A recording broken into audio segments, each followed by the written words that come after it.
Assalamu alaikum dostlar. Жалпыңыздарды кирип келген ыйык Рамазан айыңыздар менен куттуктайбыз. Мына бар бол Адал Азыктар компаниясы сиздерди дайыма дасторконуңуздарда татуулукту, жылуулукту, ошондой эле адал азыктар менен кубандырып турат. Рамазан айынын ичинде кандай керемет неыматтар бар. Ушул боюнча биз Аскарбек устаздын пикирин сурайлы деп атайын келдик. Устаз, Рамазаныңыз кут болсун.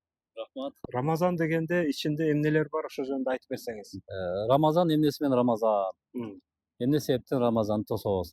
Рамазан биз үчүн, бир мусулман үчүн бул жылына бир жолу келген Кудайдын бизге берген чоң белеги. м, Рамазанды биз илгери ошол майрамдарды кандай тосуп алсак, мисалы жаңы жылды м, же 1 майды кандай тосуп алган болсок, жүрөгүбүздөн ошого даяр болуп, ошону үй бүлөбүз менен, коомчулук менен тосуп ала турган майрам ай. м, Рамазан Алла таалам бизге ушу күнүн дагы, түнүн дагы эселеп соопторду эселеп бере турган ай.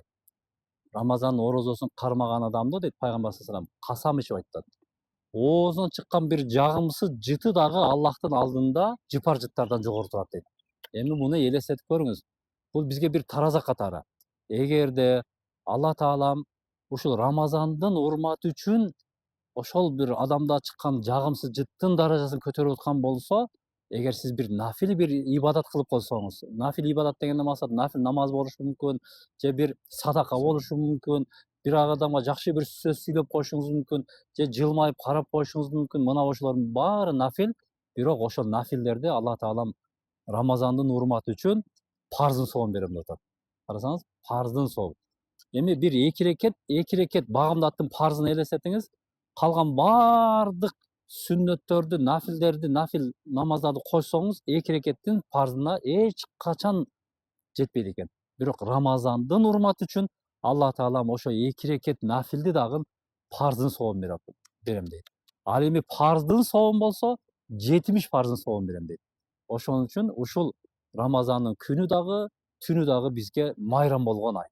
Биз ооба Рамазан бүткөндөн кийин айт майрам деп майрамдайбыз, бирок түшүнгөн адам үчүн, билген адам үчүн мына Рамазан кирди. Рамазандын күнү дагы, түнү дагы мүнөттөрү бизге майрам да. Неге? Анткени ар бир ибадатыбыз эселенип турат. Балким кээ бир ибадаттар бар, Алла таалам аны периштелер жаздырбайт. Анын соонун өзүн берем деп атат. Карасаңыз, ошон үчүн ушул Рамазан чыгып кетиши менен ошол сооптордун баары мурунку акыбалга түшүп калат. м.